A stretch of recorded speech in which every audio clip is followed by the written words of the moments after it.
Assalamualaikum warahmatullahi wabarakatuh dan selamat malam. Perkenalkan, nama saya Nika Dekrusnyanti. Saya mahasiswa jurusan Gizi Poltekkes Kemenkes Palu dengan NIM PO 7131118025.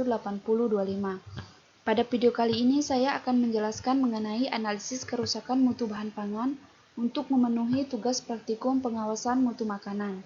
Sebelum kita menganalisis kerusakan mutu bahan pangan, terlebih dahulu kita melakukan survei pasar agar dapat mengetahui bahan pangan apa saja yang akan kita analisis kerusakan mutu bahan pangannya.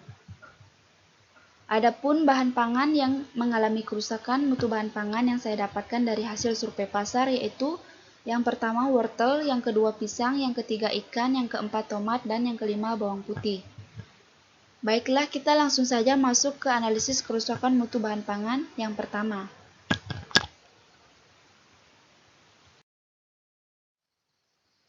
yaitu wortel. Kerusakan mutu bahan pangan yang terdapat pada wortel adalah adanya kerusakan bahan pangan secara fisik, yaitu yang diakibatkan oleh adanya luka tusukan, mumar, dan benda asing. Bahan pangan yang kedua yaitu pisang. Kerusakan mutu bahan pangan yang terdapat pada pisang adalah kerusakan bahan pangan secara kimia, yaitu yang diakibatkan karena adanya browning atau pencoklatan, yang maksudnya perubahan warna pada saat makanan dari berwarna cerah menjadi berwarna gelap atau coklat. Hal ini yang diakibatkan karena adanya enzim yang terdapat pada bahan pangan tersebut. Bahan pangan yang ketiga yaitu ikan.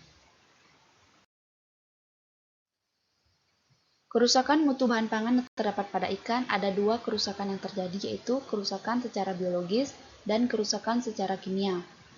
Kerusakan bahan pangan secara biologis yaitu diakibatkan karena adanya burst belly dan aktivitas mikroba. Burst belly adalah pecahnya dinding perut yang disebabkan oleh aksi enzim, pencernaan dalam usus ikan, dan sedangkan untuk aktivitas mikroba yang dapat menyebabkan pembusukan akibat mikroba yang ada pada ikan tersebut. Yang kedua, kerusakan bahan pangan kimia yang diakibatkan karena adanya autolisis. Penurunan awal kualitas kesegaran ikan adalah akibat proses terjadinya autolisis atau disebut dengan aksi enzim. Autolisis adalah proses perombakan jaringan ikan oleh enzim yang terdapat di dalam tubuh ikan itu sendiri dan menyebabkan rasa dan aroma ikan menjadi busuk. Bahan pangan yang keempat yaitu tomat. Kerusakan mutu bahan pangan yang terdapat pada tomat adalah kerusakan bahan pangan secara fisik, kerusakan bahan pangan secara biologis.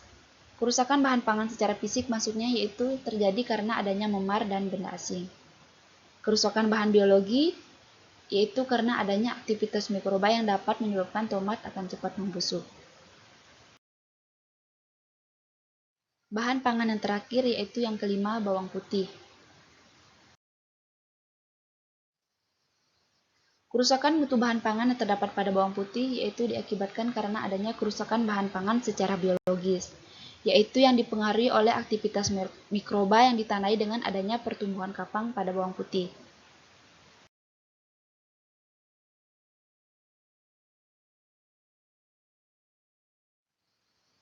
Baiklah, demikian yang dapat saya sampaikan. Saya ucapkan terima kasih kepada para penonton.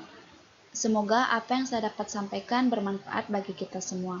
Akhir kata saya tutup dengan wassalamualaikum warahmatullahi wabarakatuh dan selamat malam.